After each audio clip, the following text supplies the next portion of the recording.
I look back now and I'm like, thank God I had all that training because when the opportunity came, I was like running. I was like, I can do this because I've played 1 million hours on guitar. I've played 1,000 gigs, so I can deal with shit banter and I can hold myself and I know who I am and I'm ready to go, which made everything on this fast track, because I did feel like before I knew it, I was playing late night show and winning ARIAs, and I was like, and I reckon it's because I was just so ready. This podcast is recorded on the lands of the Gadigal people, one of the 29 clan groups that make up the Eora Nation.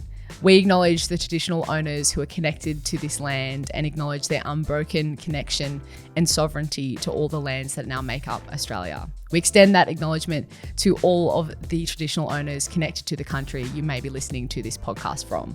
Always was, always will be Aboriginal land. Before we get into today's episode, we do want to warn listeners there is some content that could be triggering for some people. If there's anything that's brought up today that affects you, know there is someone out there to listen. Make sure you call Lifeline on 13 11 14. Hello and welcome back to When We Grow Up, the podcast where we ask where we've been to know where we're going. We're your hosts. I'm Marlee Silva. And I'm Nicho Hynes. And today we are joined on the couch by an absolute music superstar. The first musician we've ever had on this show too, the one and only Amy Shark. Hi. It is such a pleasure to have you. Thanks for coming. First musician? Yeah. Oh my God, that's so cool. You're our first guest, actually. Yeah? First show. Yeah, a lot of pressure. You got to set the standard for musicians. Okay, cool. No worries. We're super stoked to have this conversation with you, and it's certainly something I guess both Nicho and I don't know a lot about the music industry or even how your career kind of comes to be. Especially, I'm quite interested to learn about how it happens in Australia and all that kind of stuff. Sweet. But before we get into that chat, I did mention to you before we started recording that we start all of these chats with our guests by getting everyone in the room to reflect on a win and a challenge that they've had during the week. So you can have a bit of a moment to think about that. Yeah, okay.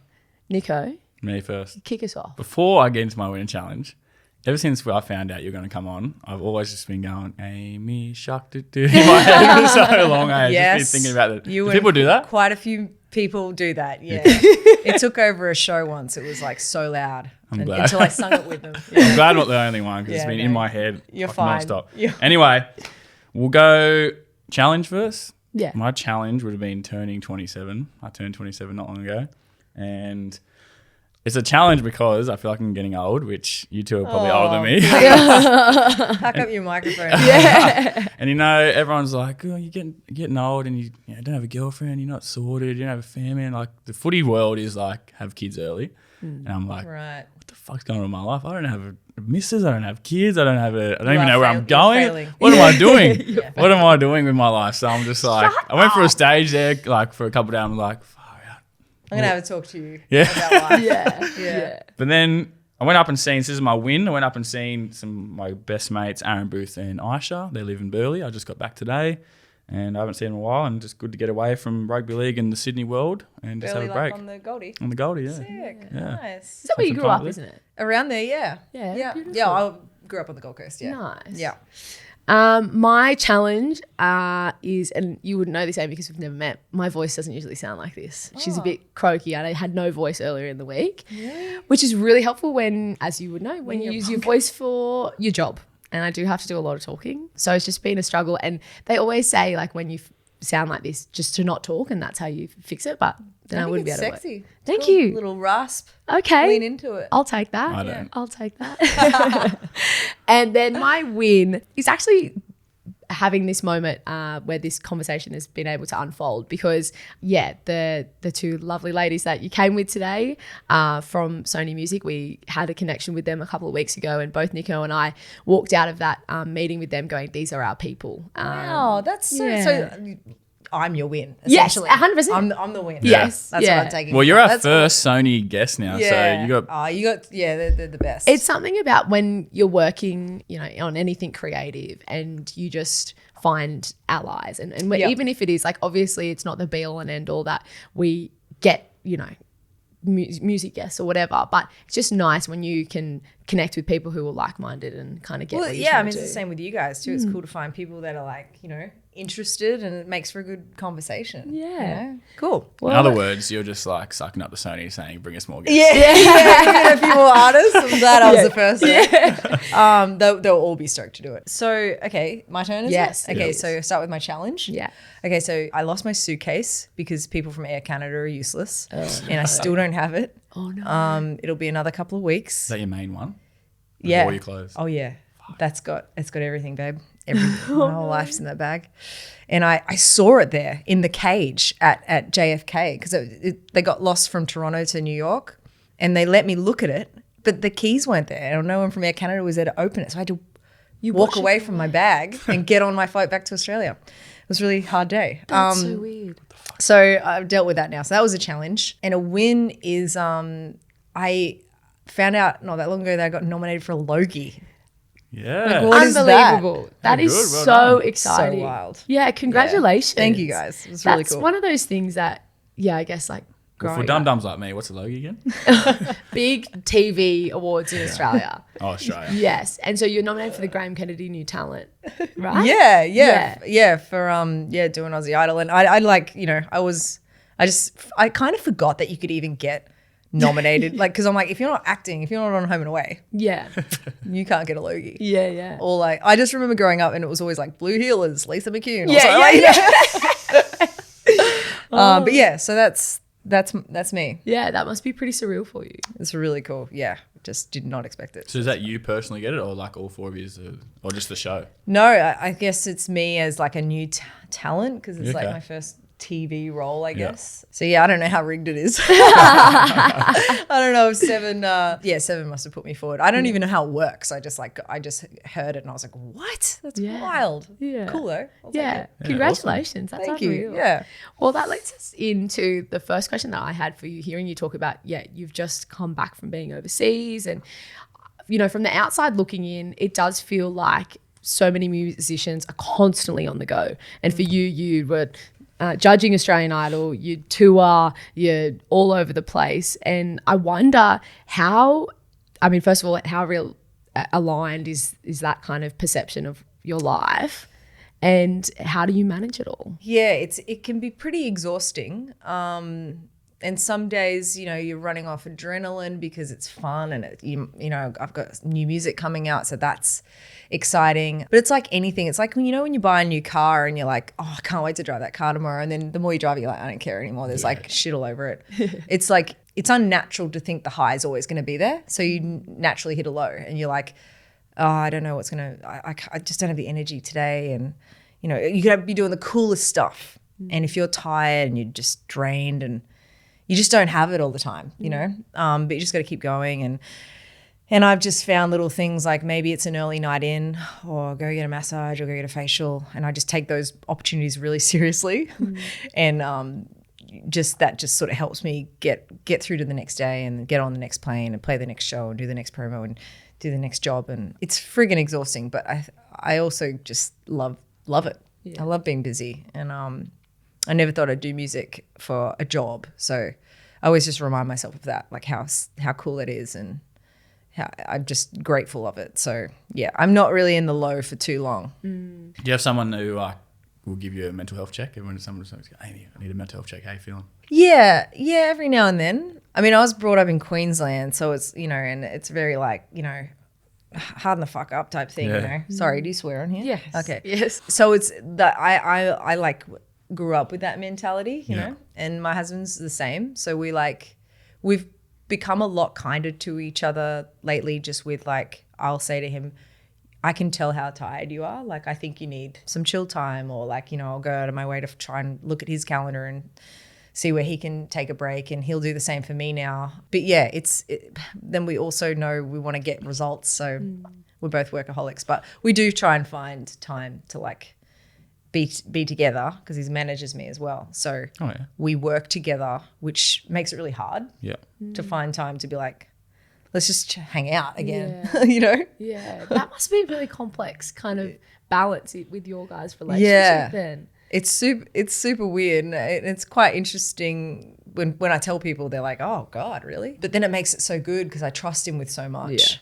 And if he signed off on something, we have the same eye and the same ear. So if he thinks it's cool and it passes him, I'm like, okay, well, Shane can sign off on that. And You don't really have to double check on it. yeah, I don't have just to double trust check him, it. Yeah, I prefer it. I'm just like, can you just read all this bollocks and do it? So it makes it really good. But then, we're a couple, so couples fight. And, there was a time where we were in Berlin and we talk about it all the time. It was so funny. I was so jealous. We're both so tired and we're having this full-on argument, and I was walking up to stage and I just didn't want to play. I just felt like my throat wasn't right, and he was like, you're playing tonight, sold out. And then I walk up the steps and the curtains are there, and I was like, fuck you. And he's like, fuck you too. And I'm like, hello, Berlin. And like, you just turn it on. And then he goes, when you did that, I was like, that's my girl. Oh, that's So it's just like, you just go at it, and then you just like, you get back to work, and, the love's still there. So it's, it is what it is. I love that. That's actually so cool, That is cool. to hear that. That story actually just reminded me of something, Marlee. We are in a relationship. I wasn't sure. Oh, I'm yeah, like, sorry. Never Should will be. establish I was like, that. you guys have this weird, like, it's a cute connection. And No. This is more sister, brother, Okay. family, Yes. but Yeah. she lives with me now. Yeah. And we do this podcast and we do so much together, and I just left and I needed to get away from her. I was like, what? Fuck you, Marlee. Yeah. I'm Yeah, over have you. those times. You do. Yes. I know. And it's been so much. And now I've had a few days where I'm like, yeah, I can put up with you again. Yeah. But it's like, far out. Yeah, I feel it's ya. natural. Yeah. It has to I feel ya. happen. Yeah. I think, when you're working with someone that you also have this like close relationship with, it is about. Stressful. So a little bit of counselling happening for us hearing you go through that. You'll be better for it. Yes.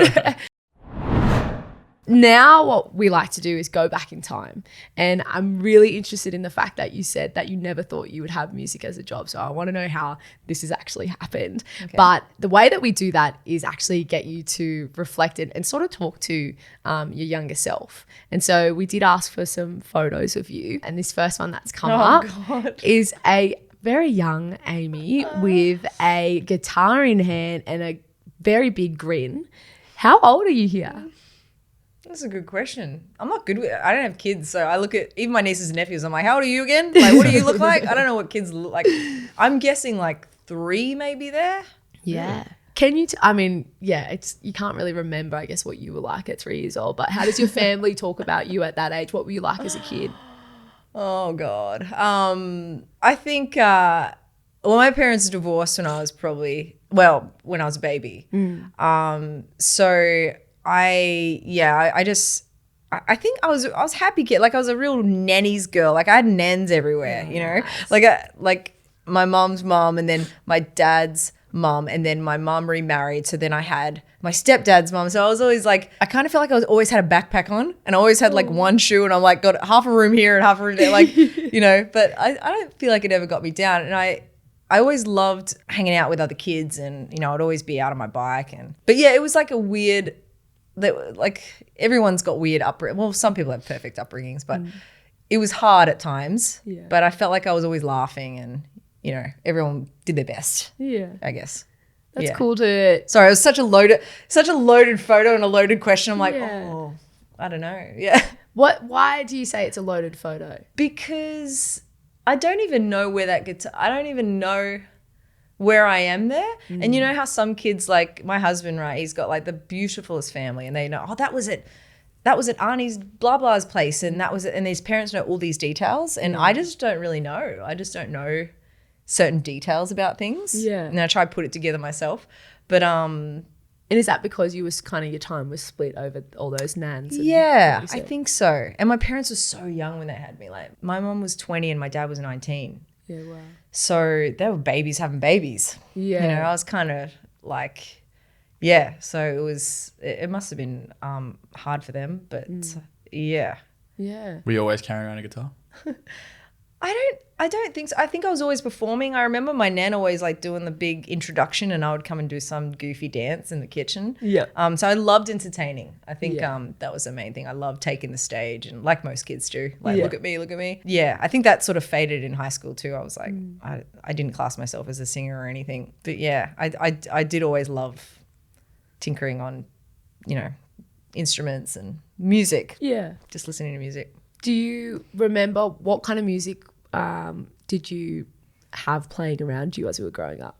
Did your nan have a favourite artist who was playing? Or? Well, it was pretty cool because my nan was so into musicals and stuff like Rodgers and Hammerstein, which is always like Oklahoma, Carousel, like all the OG like cool, like, well, not cool, but to me they were cool. Musicals. So I like know so much about musicals and theatre and stuff. But then my mum and my stepdad, like, my mum was kind of cool, you know, so she always had like Silverchair and Smashing Pumpkins and Alanis and like, like that sort of music. So I always had a pretty good library to learn from and listen to. Is there a point in time where you remember kind of switching from that, kind of enjoying music as a fan to maybe thinking about it a bit deeper or thinking about how you would want to engage in it? I think when I started hearing like indie bands like Tegan and Sarah and like the Greats and stuff where they had like a different sound, because I just went through the whole of high school thinking if you can't sound like Mariah Carey, then you don't have it. Like you weren't born with the gift. So I just played guitar and I went to school with Ricky Lee, so she had like a really great voice and I'd just be like, can I just play guitar for you? And I thought that's my role in life. I'll just be the guitarist because at least that's something fun to do and I get to be on stage. But then, when all that indie wave came, I was like, oh, maybe I could do this because I kind of sound like shit. But like I reckon I could tell stories and I'm interested in writing them and coming up with melodies. So, that sort of spurred on the addiction to songwriting. Hey, if you know musicals so well, which musical was Troy Bolton in? Oh, I don't really know that name, to be honest. Yeah. Troy Bolton. High School Musical. We don't know High School Musical? I'm talking about classics, bro. Stage musical. Classics. High School Musical. Zac Efron. Get out of here. Yeah, Oh my God. Is that Well, like, I that's know like blasphemy to true musical. That's the only musical I know. Yeah. I was like, man, he's got me here. Oh, I said that's that. I was so like, nah, good. bro. That's a win. 1-0, Nicho. Yeah. You know, it's really interesting, and I think it would be for people who haven't heard your story before and just know you for your music and what you've achieved today, to hear you say about yourself that you thought you were shit and your voice was shit. And like, I mean, how was that just like a self-doubt thing, or had you been told that you were shit as a teenager? What was it? I couldn't do the runs and stuff. So therefore I thought I was just shit. But I also got embarrassed too. Like, you know, when you go through that phase in high school, you're like, oh, shame, I'm not going to sing in front of anyone. And I remember this one time I went to a party and I always hated the girls in the grade above. Like, we all hated them. And I had like probably like my 2 cruises and was cooked and got the guitar and I started writing this song, just writing off the girls in the grade above. And everyone was laughing and I was fully going for it, like proper singing it. And were they there? No. Oh God, no. But they found out about it. But yeah, and then I was like, people were like, that was so funny, like, you know, and I sort of was working out that I could not sound like a singer, but I could hold a note with the guitar. Okay. And I learned this trick, like I had like one guitar lesson and the guy's like, you know, when you sing, he's like, if you don't necessarily hit the note, the guitar will, so it covers it a little bit. So I was like, oh, okay. So that's why people can like sort of sound a little nicer when they're singing with the guitar. It's because it's like the guitar's always going to hold you to the note. Oh, that's a good That's trick. why I want to start playing Yeah, guitar. we've got a guitar in our house and I wondered why it was in the corner, so you could pull it out and maybe sound. No, I don't imagine you sounding. I've always had a dream. You look like you'd be like, you look like a musician. Like, you look Really? like more of a musician than a footy player. Okay, I like that.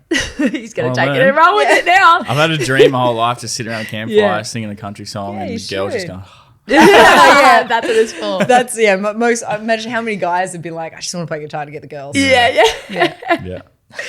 Yeah. What school did you go to actually? I went to Southport High.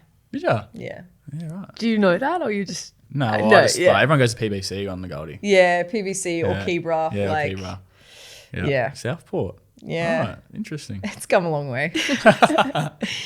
So after you find this love for songwriting and you've made a few people laugh and you've got this passion for it, was there ever a time that you kind of said out loud? So I'm a writer by trade, right? And so when I was sort of 15. It was the first Not a time. songwriter. She's No, a writer. It's like a journo or like a Yeah. I'm an Journo. author. I'm an loser. Oh my god. Yes. I remember being 15 and kind of for the first time having the balls to say out loud to my mum, I want to write a book one day. And it was a really big deal for me to say it out loud. And God bless my mum, she's very supportive, but she went, okay. And I imagine this would have happened to you when you first started talking about wanting to be a footballer.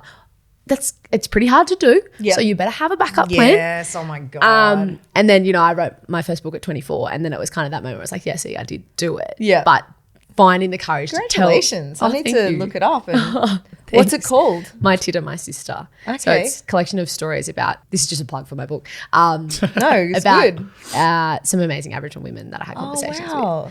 Is Titter, is that Mean mean sister. sister? Yeah. Yeah. Yeah. Wow. That's I've read so it. It's cool. pretty good. Yeah. I won't give it much of a rap ever, but it's pretty good. Okay, sick. But Room for improvement, but yeah. Jesus. I always think about that when I talk to anyone who's in sort of a career that's not linear. Yeah. Did you have that moment when you said out loud, this is what you wanted to be? Or was there anyone that you felt like you could talk to about that? Yeah, it was probably Shane. It was probably my husband because I think I was into so many things. Like I wanted to be an actress and that was the main thing I really wanted to do. And my parents were actually pretty supportive of that. They came to a couple of things and I was half good and I went to some auditions and so they helped with that. And then I wanted to do tennis and I was pretty good at tennis and, you know, mum would be there. My mum was more into sport than anything. So she'd be at the games and like, you know, screaming and stuff. And then I wanted to do taekwondo. And then by the time I came to, I got to brown belt black tip, to be honest. Wow. I always regret that I didn't go the whole way. But but then I think by the time I got to music, I think everyone was tapped out. You know? Everyone was like, oh, what else God. does she want to do? Yeah, exactly. But yeah, I think, you know, when I started writing songs and Shane and I were friends and I got up the nerve to show him one and he was like, whoa, it's like a really good song. And then I was like, okay. And he like made me a MySpace page and then I started being like, I don't think I actually had the conversation that it's going to happen. I'm going to be a musician. I was just like, I enjoy this. Yeah. Like I like it. So I'll keep doing it for a while. Beautiful. Yeah. Well, the next photo that we've got to bring up is one that I stole from your Instagram page. And I believe it's from 2013. And the caption was day one of being Amy Shark. And so you're in it, for people who are listening, not watching, you're in a studio, again with a guitar in hand, headphones on, looking a little bit unsure. I know, I do. I remember those jeans. How old were you there? Oh God, I would have been like 20, I want to say like 24 maybe. And yeah, tell us about that moment. That was the first day of recording an EP and it was at Airlock Studios and it was owned by Ian Hogg from Powderfinger. And like, I was a hustler. So the only reason I chose that was because Hoggy was there and I'm like, he would be able to help me. Yeah. And nothing came of anything really of that EP. Yeah, wow. But I was just happy to be like, he had all his ARIAs around. And I was like, I just felt so special being able to record there. Like that was a win for me. Is that on the Like, Gold Coast? That's in Brisbane. Brisbane. I don't know if he still has it, but I was so excited and like you can tell a little nervous as well. Yeah. But yeah, anytime I'm in a studio, I'm excited. And I've written so many songs over the years that have done nothing that each time I was like, you know, maybe, but I've loved all my songs. So when it did happen, it was like, whoa, it was just so unexpected. Like, Yeah. yeah. And I think that, again, you know, the first time I heard of you, and I imagine it's the same for Nicho, is when Adore happened, right? Yeah.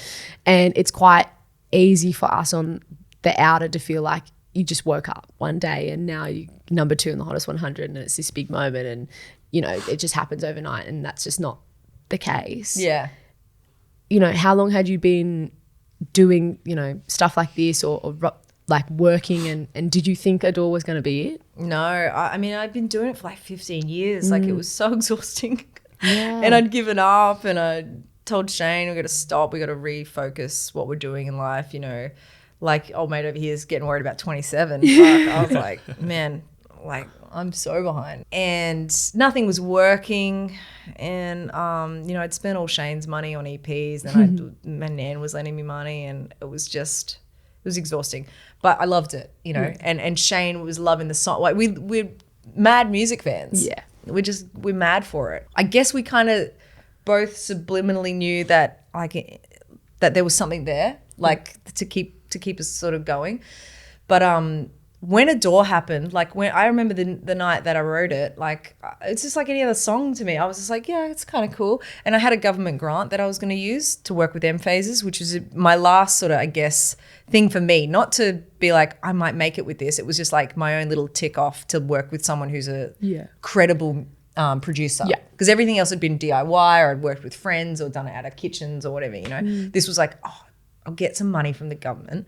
I spent so long on this grant. Like, I mean, shit, there's just such a punish. Like, I hate it. Yeah. And I got it, and then I wasn't gonna use Adore for the song to work. I had another song called Home, and then I wrote Adore randomly, and I said to Shane, I'm like, oh, I wrote this song, played it to him. I said, I think the Adore bit's like a little corny, like, and he's like, that's the best bit. And I was like, oh, okay. So I sent the demo to Phases and went and tracked vocals and everything, and like any other song, you know, it wasn't I didn't think it was gonna do anything, but because I'd had so many letdowns. But obviously the stars aligned. It was meant to happen. With some of the songs that didn't make it, do you look back and like they could have been your favourite ones? You thought were gonna make it. Do you think like now maybe I'll do it again? I might sound better now. Yeah, Shane gets so mad at me when I do that. He just thinks I'm being lazy. He's like, nah. He goes, write new ones. That was then. I'm like, oh, but like if we rework this song, he's like, stop being lazy. Really? but everything happens for a reason, you know. Yeah. Like there are weird and wacky ways that this universe directs you, and I do see it as that was just a nice stepping stone, and it was a really good, like, you're a footy player, like it's training. Yeah. I went through, like, I look back now and I'm like, thank God I had all that training, because when the opportunity came, I was like running. I was like, I can do this because I've played 1 million hours on guitar. Yeah. I've played 1,000 gigs, so I can deal with shit banter and I can hold myself, and I know who I am, and I'm ready to go, which made everything on this fast track, because I did feel like before I knew it, I was playing late night show and winning ARIAs, and I was like, and I reckon it's because I was just so ready. Yeah. So I say to these people all the time that are like, how do I do it? Where do I go? Especially with Aussie Idol. Yeah. I was just saying, just keep going. Just keep going, because everything will make sense that when your time comes. Like all these hard things and all these experiences are going to be great stories for you to tell if you just keep going, you know. And there's some maturity that comes with that. Yeah. That makes you a bit more resilient, right? Yeah. Because I think actually a thing that I wanted to say, a couple of years ago, I was doing Midnight to Dawns on Triple J. And really? When, I don't know, I've done a million things. But I was at a like Triple J staff development day when you came and spoke. Oh, yeah. And I did that. Yeah. And I remember just thinking, because I just had never heard you speak before. And I spoke, yeah. I can't make any mistakes. I know, he's on you. I came out of it, and I don't know, I was speaking to my mum on the way home, and I was like, fire, Amy Show is so cool. Like, I love your perspective on things and the way that you talk and that. And I think at the time, I don't know if it was in your conversation or maybe one of the ones that came after, we were talking about how to manage some of the vitriol that comes from Triple J fans online. Yeah. I think it was because of Tones and I were talking about what happened with Tones, which was just horrendous. And what happens when you have the success that you had with Adore and then what's happened after is that also people like to come for you and us just feel like they have the right to criticize you. I wanted to know, like, how do you handle that? Because I think that that's something that we have both dealt with as well. Yeah, for sure. Well, thanks for saying that. That's really nice. But yeah, it's freaking crazy because no one prepares you for that. Like but then, you know, I guess the better you do, the more it's going to come. Because you know, the more fans you get, the more hate you're going to get. So it's just comes hand in hand, which sucks. But me personally, I used to read things and it was really nasty, like really nasty stuff. And I would let it get to me. But like you said, the maturity side each year that goes by, I just don't really give a fuck. Like I don't even have time to read comments. I don't entertain them. anyone that's negative, I'm just like, I've worked so hard on my inner circle and with my friends and family and my nieces and nephews and my house and things that make me happy, that anything else, I'm just like, I don't care. You're nothing to me. You're nothing. So I like where I'm at right now, but it takes you to be hurt and to go through all that shit to get there. And it comes with age as well. Yeah, for sure. You know? Nicho, I feel like you would have some perspective on this because you've gone through it. Oh, no, I 100% agree. Like, it does come with age, because I reckon when I first come into first grade a few years ago, whenever, I think I started at 23, which is a bit later, but I would Was that at the Sharks? No, that was in Melbourne. Storm. okay. Yeah, and I would like really care, or I'd look for what people are saying and Yeah. look for validation if I'm going You well. do go looking because Yeah. you're like, oh God, I've got a name now that people are writing Yeah. about, and like Yeah. people have opinions about me. Like, Exactly it's- right. Yeah, and then even the last 12 months, because it's just like exploded who I am to, well, from where I was to who I am now. It's like pretty Yeah, crazy. I And bet. over the last couple of weeks, especially, I've just had to delete socials because now I Yeah. just don't give a fuck. And do you Like, I know? really don't So care. you've deleted. Oh, I got off it for a couple of weeks Yeah. because it was a big talking point over the last couple of weeks of Origin, myself and whatever. So I was like, nah, just get away from it. And do you guys feel like you hear it from your family and friends look at it? Yeah. Like they go looking because they care about you. Yeah. Yeah. And like I think that's the hardest thing for me. It doesn't matter. I could say it till I'm blue in the face. My mother-in-law, I'm like, stop reading it. Yeah. It's fine. I'm fine. Yeah. Like, everything's cool. Don't worry about it. Like, and then my friends would be like, I'm gonna find out where she lives. And it's like, oh my God, who cares? Yeah, Yeah. it is. It's one of those things that I'll never understand about people, why they think that it's their right because they engage with your art or your work. But I never, even before I was a musician, I never in my life have ever had a personality on TV or a musician or a sports player that I've ever felt the urge to go on and write something. Yeah. Like, what a losery thing to do. Like, I would feel like such a loser. I'd be sitting there and I'd be like, you're it. And I'd be like, oh, like, I'd be so embarrassed, 100%. you know? We talk about that all the time and it's so bizarre, but it's really cool you talking about that inner circle and building that network. When you found success, is it one of those moments where you kind of realize who is your like tight circle and who are your friends who are going to be there for you?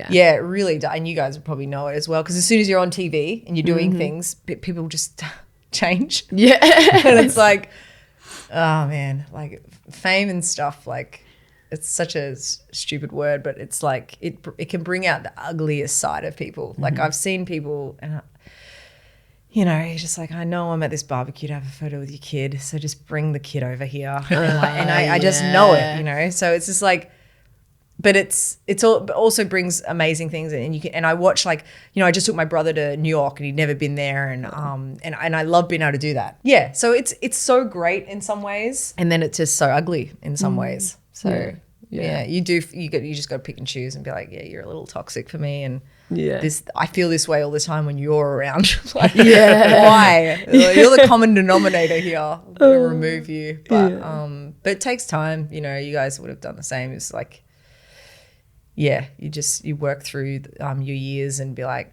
yeah, it just takes a while and the confidence to be like, no, I don't think this person's good for me. Yeah. Or, I see what they're doing there. Yeah. And to back yourself when you have that gut feeling. Listen to your gut. Hey, before we go to the next photo, why Amy Shark? Shark your last name? No. No, it's pretty boring. Colonel Sharks? You go for Colonel Sharks? Is that what? Well, I did like Andrew Eddinghausen back in the day. Yeah. My mom actually used to love Andrew Eddinghausen. I thought he was so handsome. He looked like Eric from Little Mermaid. Anyway, no, I loved Jaws. So I watched Jaws when I was really young, and it scared the shit out of me. But I loved it. I loved the whole movie. I loved how it started. I loved the characters, the music. Yeah, it the just score. reminds me of my childhood. And I was so scared of sharks. I used to have these nightmares and wake up with nosebleeds. And No way. I went to get hypnotized to stop them happening because it was a reoccurring dream. Wow. It was so gnarly. But we were looking for a name. Shane and I were like, I need a fresh start. I've been in these bands and been all these names, and he wrote down shark. He's like, you love sharks, and you love Jaws, and it looked so aggressive but urgent and edgy. So I was like, oh, that's cool. And then that was it. Nice. The name was born. Yeah, I like that. And you take the thing that really freaked you out and Yeah. you take control of it. Yeah. Can't believe you like the music. Like doing it that one. That's so iconic. It's not It's iconic. so It means clever. someone's about to get attacked by a shark. But it was Yeah. so clever in It's great. You should cinema. play that when you go out to the I did at the you? start. Really? Yeah, it was so. I did it at Splendor. Oh, yeah. It's like a slow. It's such a cool pump up. Yeah. This last photo that we wanted to bring up kind Oh of God, I haven't seen. Oh, is okay, you and that's James cool. Corden. I which love that guy. Is He's so funny. really, Is he funny in person? He's so funny. Is he? Yeah. he Not comes arrogant across at all. as He's that. just really down to No, earth. so funny. People talk so It's much like- rubbish about him too. Yeah, He's copped it but hard. that's the thing. Is Yeah. you get to a certain. It's like, and I know it happened with Ellen too. Yeah. And look, maybe, but then it's also like I know what people come for these people. Yeah. Yeah. You know, Yeah. they really come for them. But that was insane, as you can tell by my friggin' forehead veins popping out there. I'm pretty stoked. Yeah, that was my very first late night Yeah. show, and I was so scared. And do you want to know something cool about this night? Yeah. Kim Kardashian was there the same night. Oh my God. And as you can see, what I'm wearing is very basic. Yeah. They do the thing where you open the door as to what guest is next. Yeah. So Kim was next to me, and so she opens the door and she's like, "Hi, Mara," and he speaks to her, and then I open my door and hi, and I was like, "Yeah, I just feel a little underdressed," like because she was in this beautiful sequin dress, just looking amazing. And then I heard her yell out, she's like, "You look great, babe." I was like, Can die happy now. Can die happy now. "Dead." That's sick.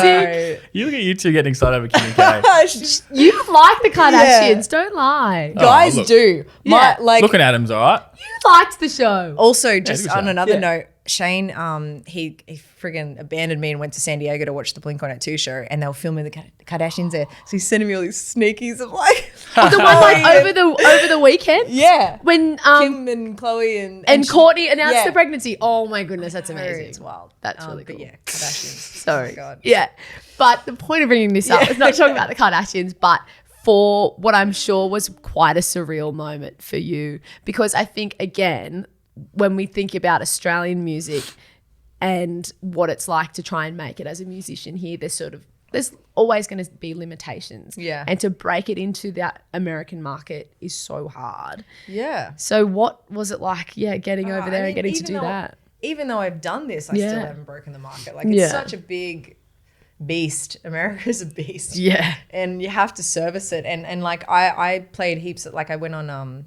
I supported Vance Joy, and then I supported the Bleachers, and I built a fan base, and I went and toured North America like 3 times after that, my own shows, and our building went from like 500 to a 1,500 cap to 2,000 cap, and then COVID happened, and I feel like I'm sort of starting again, but people are still there. It's just but getting these type of things are just incredible for Aussie artists. 'Cause Yeah. I remember getting the call from my manager, and I was like, what? Yeah. Show? And then when Jimmy Fallon came, I was like, oh my God, this is stupid. Yeah. When you said I get a call from a manager, like your partner. Oh, I actually had a manager just before Shane. And we ended it amicably. And I just realized Shane knows this brand so well. Yeah. And it just made sense for us to do it that way. So yeah, at the time, my manager called, and we were all just so freaking stoked. That's it, man. And to think that, you've done this sort of stuff. You've, as you spoke about, done Aussie Idol. You've now, it's so funny, you wanted to be an actress and you've got your Logie nomination now. So tick, tick, tick. Oh man, it's crazy. There's so many achievements that you've had. You've won ARIAs. You have so much success and have grown such a strong fan base in Australia, definitely.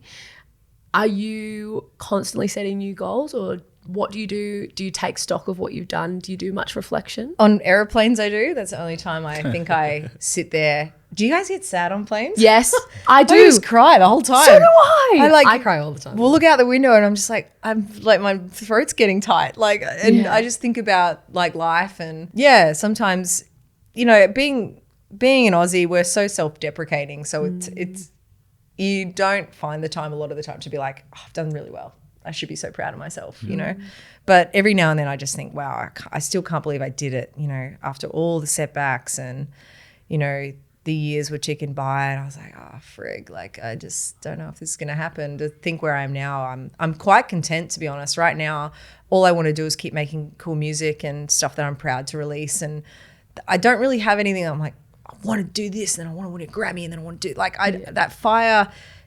It's still there. It's still there, but it's not as raging as it was, because I'm so friggin' happy in my life and just content. And as long as I can keep writing good stuff and Do you think that protects you from any disappointment then? probably. Yeah.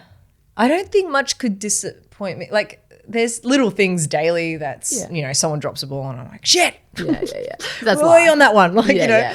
But there's nothing. I have come so far from what I ever thought I could achieve that I'm like, wow. I just never want to be. I always say to Shane, I'm like, we have to be really happy. Like I don't want to always keep chasing and sometimes I just want to be and live and just be content. But it is we're both competitive people, so it's hard to balance. But Do you have any cool game day rituals, routines? for shows, like not really. I like to just I don't like to be in green rooms too long, so I try and like be in my hotel and hang around before I have to be in the room, because I like to just, it's like the build up before a game. It's like, don't you just want to go out and play? That's how I feel. I'm like, if I'm in that green room for a few hours, I just sit there and look at the crowd. But so I just get there, see the guys, we have a few handshakes, we have a few drinks, and just talk about the day. It's pretty chill. Like I'm usually pretty relaxed. I don't go in like pumped. I just save all my energy for the stage. But If you don't have like certain food you eat the night before, or you go for a little walk or a swim. I try not to eat like too much. I have like snakes and gummy bears, like the worst diet ever before shows. But afterwards I'm like a freaking animal. Like just pizzas, and I eat so bad lately.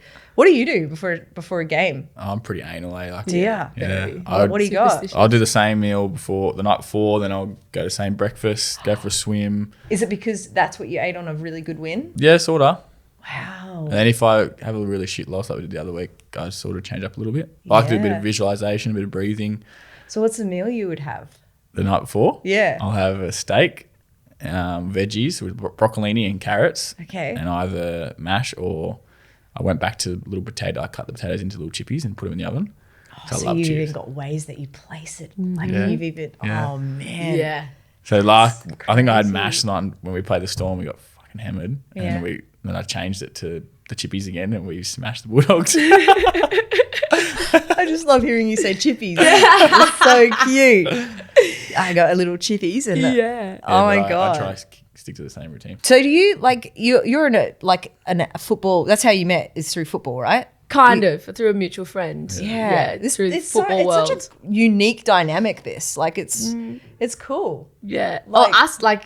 Yeah, Who like where you guys have come from, and now you're doing this, and I think it's like really, it's good. You. Yeah, it is sort of Sometimes random how it's all happened. It's good. But we have a lot of fun with it, and the best. It's good to mix it up from your careers, like that. That's what we This find. is like a hobby. Yeah, and it's like a real fill your cup exercise. I think for us.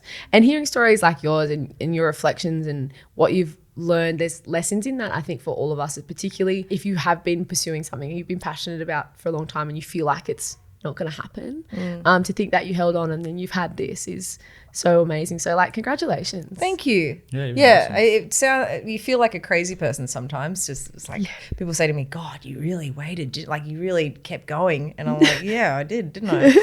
But yeah, obviously it was worth it. So thanks, guys. We know you've got new music coming. I believe there's a music video being released tomorrow.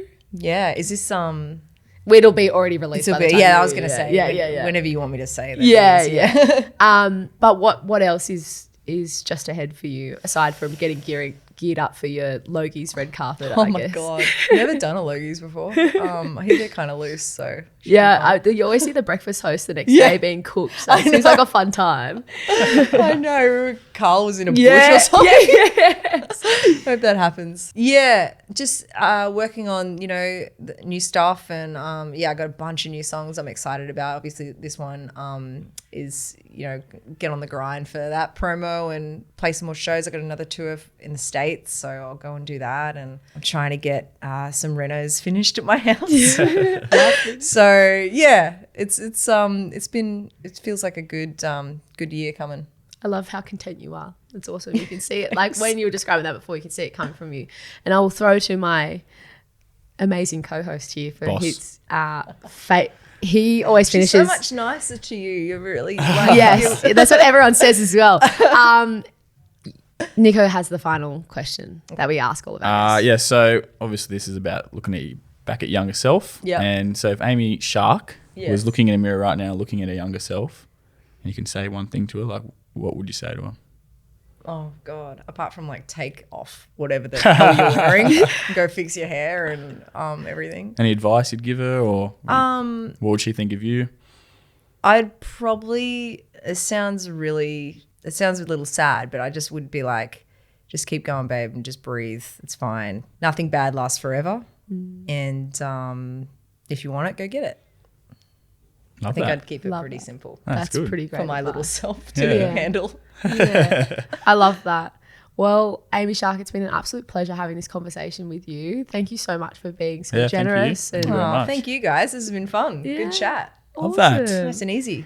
And thank you for listening to this episode of When We Grow Up. Make sure you go and check out Amy's new music, and you can follow the podcast on Instagram at When We Grow Up Pod. Make sure you're liking, subscribing, sharing this episode with people who you think might like to hear some of that advice that Amy just gave to her younger self too. We love hanging out with you. Thanks so much, and we'll catch you next time. When she wins a Logie, she'll think when we grow up. No pressure. Yeah.